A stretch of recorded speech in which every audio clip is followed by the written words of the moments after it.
heck are you? How the heck are you? How the heck are you? We're going to do a podcast. So let's get a little deeper into your story, shall we? Who are you? How that becomes a sticky wicket. Let's get back on track. What is it that you're curious about? We could run the world. Like, let's crumble up some falafel for you. Boom, boom, boom, boom. It's been a whirlwind for you. What is it that supercharges you about this? Lots going on, lots coming up. Or is that too many stuff? Did I ask too many questions? No, not too many questions. Hello, everyone. Welcome back to the podcast. I have some new news. We have a name change that has happened recently. We have switched from Drop the Mic to Mind Your Own Business. So welcome to the very first episode of Mind Your Own Business, the Chamber Podcast. This is where I get to speak with Chamber members, local business folks, local thought leaders, entrepreneurs on what they do, why they do it, and where they're doing it. Who, what, where, when, and why. So before we get started, I want to thank Easthampton Media for partnering with us on this project. Especially would like to thank Jeff Mastriani. He is the executive director of Easthampton Media, Ryan Arnold, who is our production coordinator, and Tim Riley, who is operations manager.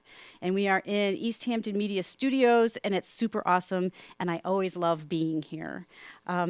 So for today, our guest, episode 19, we have the president of Fink and Paris Agency, Jen Bruff. Jen is probably one of the most incredible women that I know. Business savvy. She has many talents and wears many hats, and one of which is steering the ship, otherwise known as Fink and Paris Insurance Agency. She's been with the agency for over 20 years, taking ownership from 3 partners in January 2015. She is a generous supporter of our community as well as the Chamber, and I have so much respect for Jen, and I have learned so much from her in the years that I have known and grown to know her. So welcome today, Jen. Thank you. That was very sweet. Aw. Thank you. How the heck are you? I'm good. Yeah? Yeah, I'm good. Yeah? Summer's being good to you?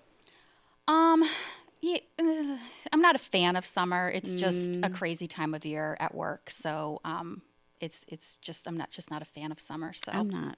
Well, this summer's been really, really pleasant and not humid. So that has been a plus. That I has agree made with me you very, there, very yeah. happy. So let's just dive right into things, shall we? Sure. And I'd like to start off with you sharing with us who you are, a little bit of a background, how you got started off in this world of insurance. It's been a long time. It's been a long time. It's been almost 28 years. It'll be 28 years in December. 28. Yes. So I'm going to go back even further. Ooh. I'm born and raised in Easthampton. My parents came to this country in 1972. I was fortunate enough to have a first-class ticket. My mother was pregnant with me, so I didn't have to worry about anything. And, you know, my parents were the epitome of the American dream. They came to this country with nothing, didn't speak a word of English, worked in factories their whole entire lives, and it's going to make me get choked up. And they managed to put 3 daughters through college. Yes. Help 2 daughters buy their first homes, and just have been our biggest supporters. And without them, none of what I have would be possible. So that's first and foremost. Like I said, I grew up in Easthampton, graduated from Easthampton High School. Went to Westfield State for a couple of years, went to Simmons College for a couple of years, and then decided to come back home. I'd always dreamed of, doing something in the big city and being away. Mary Tyler Moore. Yeah. And home just called me back. I was working at Easthampton Savings Bank for a while, and I was running into someone who worked at then Gifford in Paris, and they had an opening. And again, my mother said, you should try, something different. I went in there, interviewed with Dick Paris, had no experience in insurance at all. But I was, I think one of my best traits is that I'm very curious. Borderline nosy, but I'm very curious. So I really enjoy learning new things all the time. And so he took a chance on me back in 1994, and I came in and began working there as a customer service rep with no experience. So 2 lovely women, Norma Gillette and Lucille Perot, took me under their wing, taught me everything they knew, along with Dick.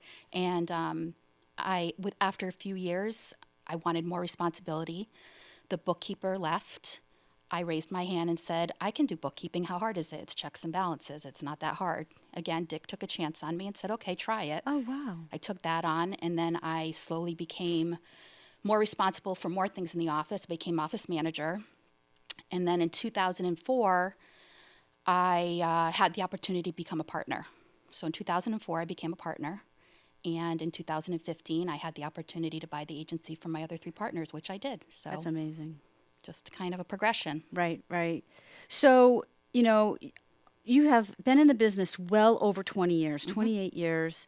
Can you share with us, in the beginning, I think my guess might be that the juice for you to get out in the morning was you were learning something new and it was exciting. But now, 28 years later, and you're in a completely different role, overseeing this, I don't want to say large, but large small business and 2 locations. 28 employees. Right. That's a lot of folks to manage. And what is that juice that gets you going and keeps you moving every single day over those past 28 years? Well, I'd be lying if I said it's insurance, because it's not. It's, right. Insurance is insurance. What I enjoy is I love running a business. I love all the facets of running a business. I love the operations part of it. I love the financial part of it. I love the people part of it. It's never a dull moment. So it's not like I wake up in the morning and go, oh, I'm going to go sit behind my desk and look at my computer screen. Right. Like even before coming here, the things that got dropped on my desk that, I have to take care of when I get back, there's just never a dull moment. And, a big part of what we do as an agency is support our community. Yeah. So for me, running a successful business means that I can turn around and support our community, right. which just makes our community better. So add that all up, right. and that's what it comes to. Right. It's interesting that you went from your agency to the community. You have been such a generous, active, your whole team, active members of the community, and I want to know if you can share with us. Why is that so important to you? You're involved and contribute to many different organizations, and I feel like they're all different. So it's the act of giving that seems the most important part of it to me. But what are your thoughts? Well, I'm a firm believer that if your community is thriving, then your business is going to thrive. And I think Easthampton over the past 15, to 20 years has just changed so much from the Easthampton that was when I was a child. And, to me, what I see in Easthampton is just so great that I want to be part of it. We've always supported Little League and basketball and all those children's sports and all those things. But, the arts community, we're a big supporter of the arts community. Right. Because that has really brought Easthampton to where it is today. Right. And we're all benefiting from it. Right. So, and my staff, they all have their own little, I don't want to say little, but their own places that they want to give money, give their time and money to. And we try to support that as much as possible. We give every employee 2 days a year to do volunteer work. Nice.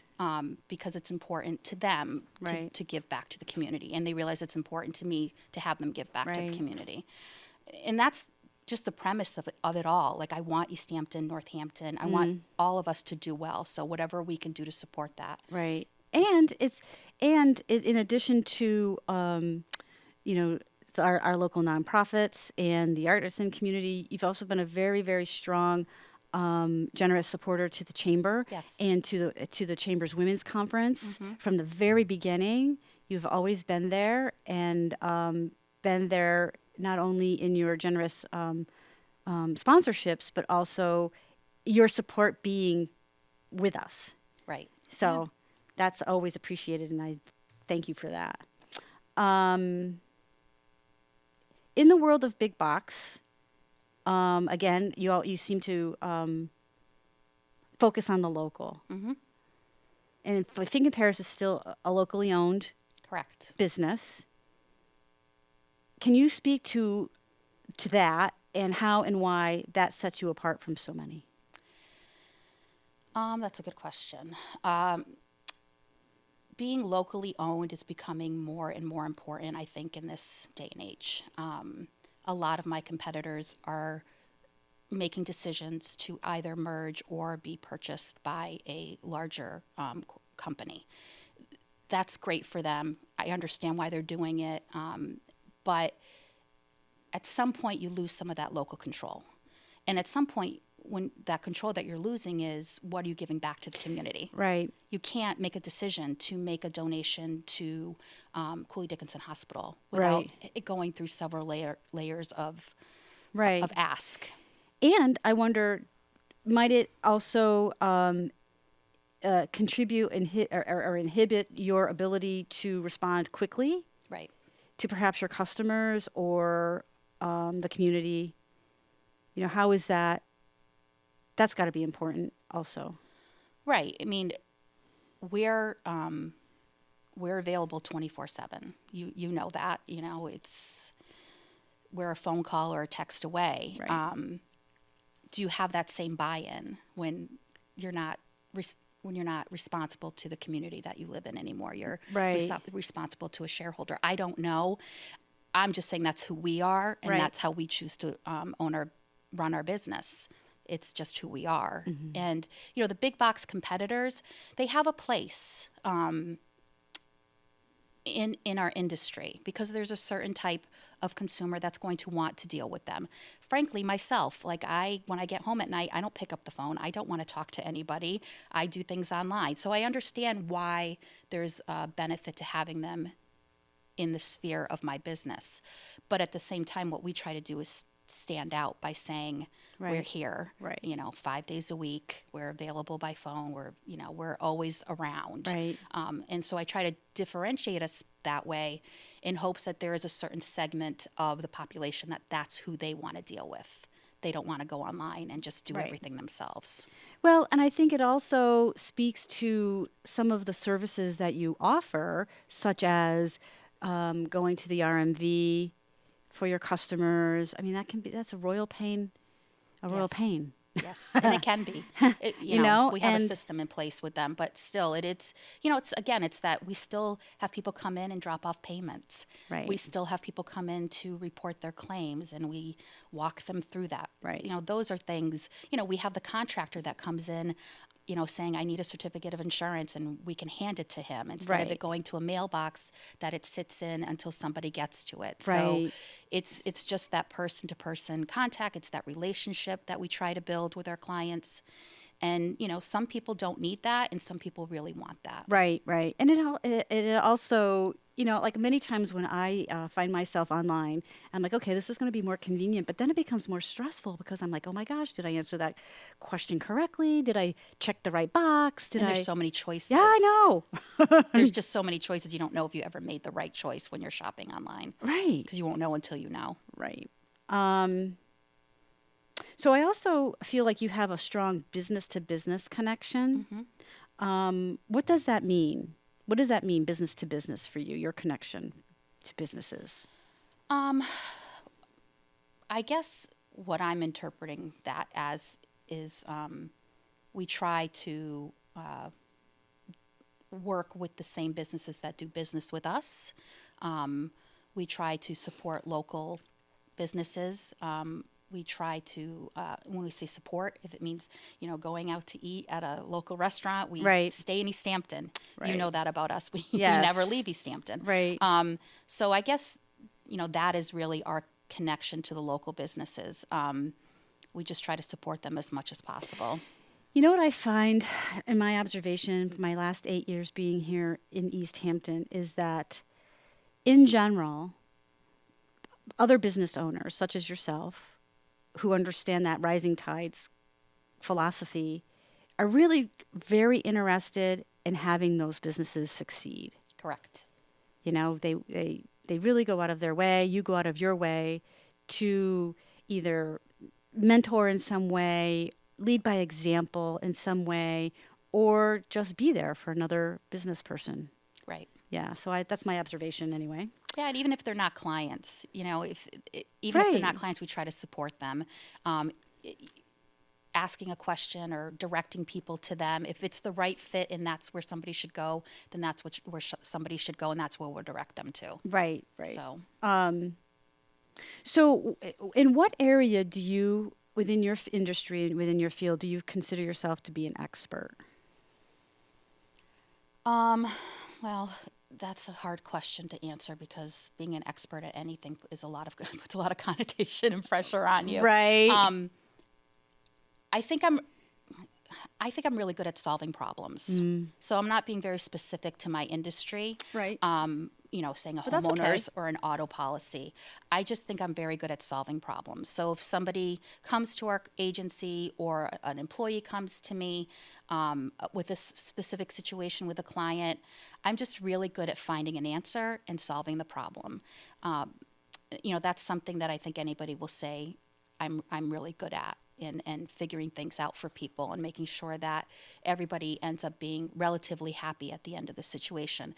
And again, I think part of that comes from the fact that I'm very curious. Right. So if something comes to my desk and it's just really weird, to me, that's fun to figure out. Or a client comes and is unhappy. To me, I like that challenge. It's a challenge for me. So that's where I think I'm an expert in my industry, is that I know how to solve problems. Right. Right. And I enjoy it.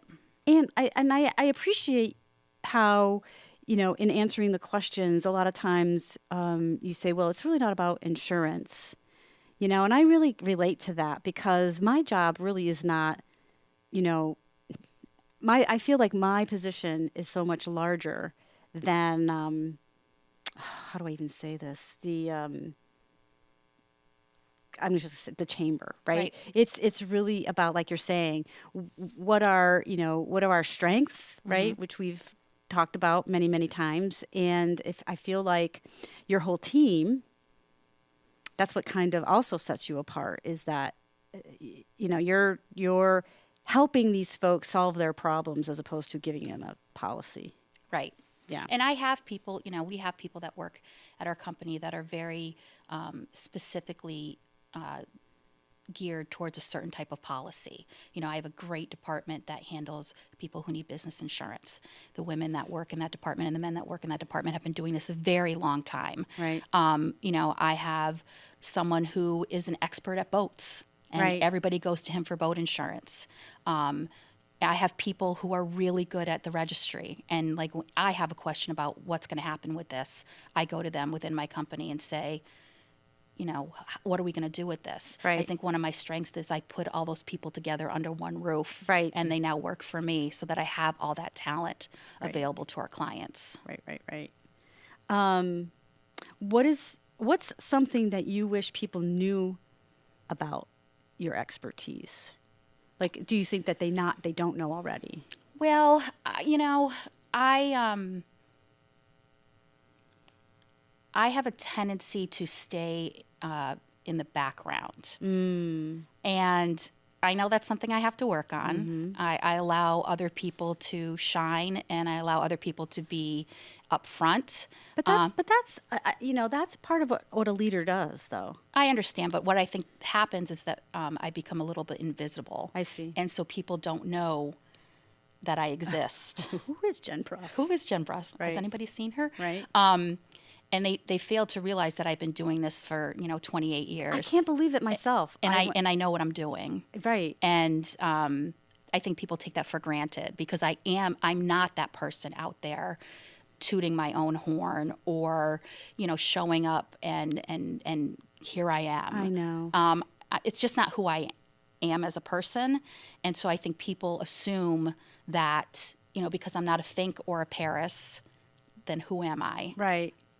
And I think that's what's lacking out there as far as what people don't know about me is that I've been doing this a long time, right? And I know what I'm doing, and I'm good at it. Right. So yeah, I think we all could get better at shouting and proclaiming our successes and our strengths. Right. And I do this to myself too. I think to myself, well, you don't want to be, what's self-centered, Correct. right? Yeah. And so, but there's a difference. Right. There's a difference, and I need to get comfortable with the other. Right. And, you know, in my defense, I was the background person for a very long time. And when I took over the company by myself in 2015, there was a lot of, you know, growing pains and trying to get everything organized and, you know, having it be done the way I wanted it done. And then COVID hit. So when we were hitting our stride, you know, in 2019, it's like COVID. And then we all retreated into our shells. We tried to do as much as we could, but we were limited. And now I feel like it's, you know, 2015 all over again. And I have to reintroduce myself and reintroduce our company and do all this, you know, work to get our name back out there again because we were just plugging along. Right. It's interesting because I do feel like 2 years we've gone backwards. Yes. And or stayed still. But that's not the truth either. You've been doing your work and moving along all that time. But yeah, but I think too, it's a golden opportunity to reset, to refresh. And I think that's exciting. So that's kind of where I kind of hang my hat to. Absolutely. I agree with you 100%. You know, because it can just be too deflating otherwise. Absolutely. What's the best business advice you've ever gotten? Stay in your lane. Stay in your lane. Yep. Don't pay attention to what's going on around you. Okay. Well, you have to a certain extent, but like don't compare yourself to others. Right. My company is my company. We're a certain type of company. Isn't that hard? And don't pay attention to what these guys are doing or these guys are doing. They are a different organization. They have a different group of people working for them. They have different goals than we do. And a different culture. Different culture. That's what I was looking for. So it's, you know, over the past, 5-6 years has been about staying in my lane and realizing that I don't necessarily need to be the largest insurance agency in Western Massachusetts. I don't want to be the smallest. I don't want to fade away into the distance. Right. However, I want us all to do a solid job and do it well. Right. And just keep moving forward. I just want to keep moving forward. But, just kind of staying in my lane. That's a tricky thing, isn't it, though? It is. I do the same with Run My Own Race. Someone said to me a few years ago, it's kind of like, oh, well, and they're like, Mo. And I was working out at the time. I was running, and I had a bad run that day. And somebody said to me, "You know what? It's just what you had today, and run your own race. Right. You don't have to be any place other than where you are right now." Exactly. So it's hard to do. It is. It is. But because again, I'm a naturally competitive person. Not in a athletic way in any way, shape, or form. No, but it's kind of the same thing, and competing against yourself as opposed to competing with the world. Right. Because that's just too much. Yeah. Right? Yeah. What's the worst business advice you've ever gotten? I couldn't think of anything. No? I must not have put much Didn't pay attention. Didn't pay attention. Didn't or pay weight attention. Into it. I grew up in a world, very traditional world. So I guess the worst advice I would have gotten would have been to stay in that world. And I just wasn't that person. So I guess that would have been the worst advice, get married, have kids, stay home. But I think you bridge it beautifully. I think you bridge that, the modern day that we're in now with your traditional cultural, what's the word I want to, ritual and or tradition. Yeah, I guess. Yeah. I think it's beautiful. I love it. What is your biggest business challenge? It's a couple things. Staffing, finding people. Right now we're in, across the board in every industry. I think everybody's struggling to find talent. It's everywhere. And it's not necessarily still people with experience, but people who are eager to learn. And, my industry is a very good industry to start and get into. Look at me. I started, and it's possible. You have to work hard. You have to be curious. You have to be willing to take on responsibilities that maybe you don't get paid for right away, but you show that Right. I'm capable. And I think so. I think staffing right now is really hard. We have we have a few people retiring over the next couple years. That's a lot of talent and knowledge leaving, my company. Right. History. Yeah, they know things that nobody else is going to really know, and that scares me a little bit because replacing that is going to be difficult. I love change, so the change doesn't scare me. It's just Who's going to step into that space? who's going to step into it and Right. want to take on that care. Do you think that because of what we've been through over the past 2.5 years, that people are just so tired that their curiosity has also waned, and their eagerness to learn? Do you think it's just being overloaded? For a certain group of people, yes. People probably in our age group, I think we're all just very tired. Right. Exhausted. Yeah. Trying to be positive here, Mo. Right. Tired. I think for our people in our generation, I think so. I think we're just all very tired, and learning one more new thing is just painful to even think about. I'm going to get on my soapbox a little bit, but I think with some of the younger generation, and I struggle with this with, hires, with, my own children and, friends, kids, they don't want to do hard things. I feel like the minute something gets hard, they back off because I'm guilty of it myself. We've coddled them for so long because we didn't want them to have it as hard as Right. we had it. And it's kind of backfired on us because trust me, there are many people out there who are very eager to learn and are very driven. But I feel like it's this group here that's super uber driven, eager, and then there's like the ones who don't want to do anything. And then in the middle, there's this whole group of people that just don't know what they want to do. Right. And they're not spending a lot of time trying to figure it out. Or try different things and fail at different things. Right. And, Well, it's interesting too, because I find I'm not so concerned with failure per se, but I also find that I procrastinate maybe just a little bit on those things that I'm not quite sure about what or how to do it. So I kind of put it off for a few days, and then finally I just grab it. And then before I know it, I'm having such a great time trying to figure it out. I'm like, why did I do that to myself? right. Right. So multiply that by like 100 Right. and being a 22 or 25-year-old Right. who's really not sure what they want to do with the rest of their lives. So rather than try to figure it out, they just keep procrastinating and maybe stay in that job that they... But the funny thing is if they don't try something, Correct. they don't know anything. They're still assuming that they, or Yeah. if we don't try it, then we just don't know, because we can always move on. Right. Try this. Okay, no, try this. Nope, try it. Eventually, another door is going to open, Yep. and you'll make that discovery. Right. And that's the joy of living. Right. And, I think at the point we are in our lives, we're constantly looking for that new Right. interest or joy or something to bring value. Right. And again, it's hard. And when you're younger, it's easier to just, I think, Yeah. skate along. And Right.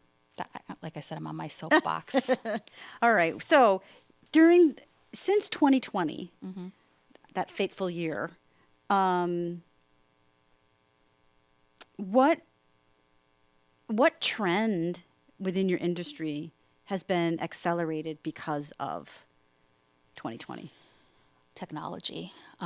We were a very paper-laden industry for a long time. And we were moving along and getting better at not using so much paper, being more efficient.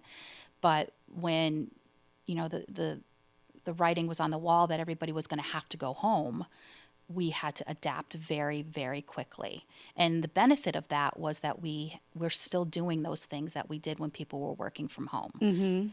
It's something as simple as we don't have a physical fax machine anymore. Right. It's in the cloud. Right.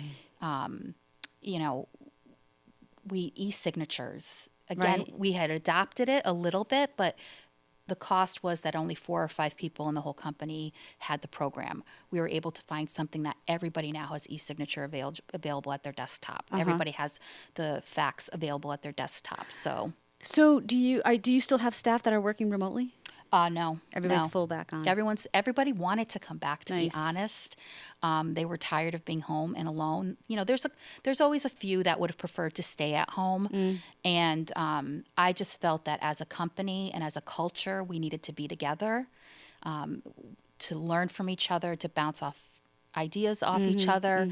And our customers still were coming in the door. They were Right. not happy when we locked our doors. That's interesting. We were meeting them in the parking lot because they were still coming Right. to the office, wanting to see somebody and speak to somebody. Yeah, well, it's such a scary topic, you know, and to be doing it over the phone or Right. online, Right. again, I think for Right. lots of folks can be confusing and stress inducing. Right. And I think, too, when you sit with somebody and speak to them face to face, you get a better sense of what they're really there for. You know, people can call and get upset and say all kinds of things over the phone, Right. but when they have to look you in the eye, Right. it's just different. Right. It's I just guess, different. I know. But and you can figure out what it really is about, and then you can change your tune to try to figure out how to make the situation better. Right. Disarm the So, whole situation. correct. Yeah. Right. So, what I was going to ask you, what has been your biggest insight through COVID in 2020? But I'm just also wondering, because you have been in the industry for so long, what is the biggest insight you've gained over your career, as opposed to just in 2020? I think it goes back to being open to change. The industry is very similar to what it was 25, 26 years ago. The processes have changed, and you have to be open to it. You have to be open to doing things, you know, faster, and dealing with customers in a different way. And I think the best thing about our industry is that we have been so open to change across the board, whether it's personal lines, whether it's commercial lines, whether it's anything. It's okay, now this is how we're going to do it now. This is how it's going to be now. And we just are open to it, and we don't, you know, put our hands up and say, oh, no, it's not done that way. Okay, you don't want to come Or in. we've always done it this way. Always, which is a pet peeve of mine. But, Me oh, too. you don't want to come into the office and meet with me face to face. Okay, we'll do everything via email, phone. That adaptability is something that has always occurred in insurance, but it's really been sped up because of, you know, the past couple of And years. I don't think it's going to slow down. No, it I hasn't. think it's going to continue to speed up, and that's a whole nother realm of dealing with customers and dealing with your business, and then managing yourself, Correct. you know, and self-care, because you know, being in the fast lane all the time can be very rigorous. And it is the fast lane all the time. I mean, we have phones, we have email, we have customers texting us, we have people coming in the door. You know, if we don't respond to somebody within a couple of hours, they are calling us back Well, and they're saying, frantic, I'm sure. yes. And it's, you know, so managing all those communications can become overwhelming. And you have to be, I think, a certain type of person to be able to take that all in and not, you know, Feel bombarded. correct. You know, I say that to my staff all the time. I'm like, one thing at a time. Yeah. You can only do one thing at a time. Right. Just start with that. Start Right. with the first thing and then go to the second thing. Don't try to be all to all. You know, we have dual monitors. Like I said, texting, Skype, it's just constant. So It's like a command center. it is. It really is. Like you're launching the shuttle. I love it. Good for you. Yeah. So, is there anything that we didn't touch upon that you really would like the audience to know about you or your team or your business in general? Well, I think I would just say that I have an amazing team behind me. I really do, that work with me. It just is amazing how kind they are to each other. You know, and that's a theme in my life. I always try very hard to have perspective when somebody's going through something, whether it's an employee, whether it's a client. Empathy. And the empathy that my staff has for each other, it makes me so happy, because it means that they really, you know, they like working there and they like what they do, and they share that empathy with their clients, and they share it with each other. So I think that's one of the things I'm most proud of about our team, other than they're brilliant and they know what they're doing and they get stuff done. They work their butts off. And, you know, so like that is just amazing to me. And I don't, you know, we have on our website, we have all of our, you know, pictures of all of our staff and what are they known for. In our offices, we have 2 large boards where everybody's picture is on it, because I'm a true believer that our company is about the people that work there. It's not about me as president. It's about them. Right. They're the ones who are there every single day doing what needs to get done. So I think that's something I really want everybody to understand, that yes, I'm the president of Fink and Paris Insurance Agency, but the people that work there are the reason we are so successful, first and foremost. Nice. So I love that. So where can, well, before I ask you, where can people find you? What's up? What's next for you? What's up in the future for you and Fink and Paris? Again, hiring. Yeah. You know, finding some talent. We have a lot of, you know, changes coming down the road with like I said, retirements, and so managing all that is really where I'm focused at. You know, I'm hoping to look at a rebrand, a refresh. Yep. You know, as a small business owner, those things tend to just keep getting put below other things. So that's something that's on my, you know, to-do list for the year. Nice. I'm really looking forward to that. You know, our brand, Fink and Paris, has been around for so long, but I just would like to refresh it. Sure. And bring a little bit more a modern look to it. Sure. I think that's smart. That's smart. Yeah. Companies do that all the time, and they need to do that. Yeah, it's important. Yeah. So, yeah. And I think very smart. As a company, I think I want us to get out more. You know, again, because of COVID, we were kind of limited, and really making an effort to be in the community a little bit more, be at chamber events, you know, United Way and things like that, and just try to get out into the community a little bit more again. Sure, I think we got very comfortable hiding. As that starts to pick up. Right. So, you know, that's really what I'm looking forward to and hoping to do for the rest of the year. Nice. Where can people find you?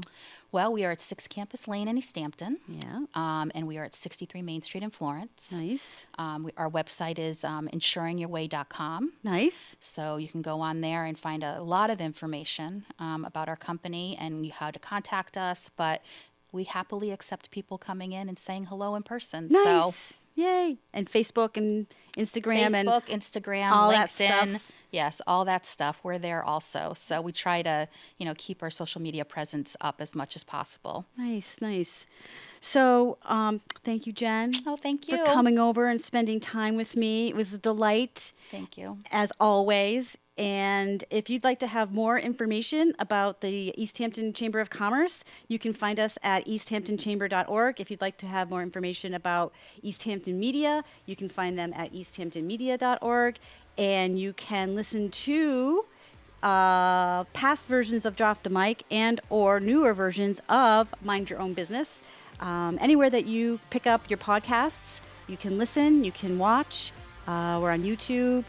And make sure that you smash the like button, share, subscribe, all that good stuff. And we'll see you next time. Peace out, people. Thank you. Thank you.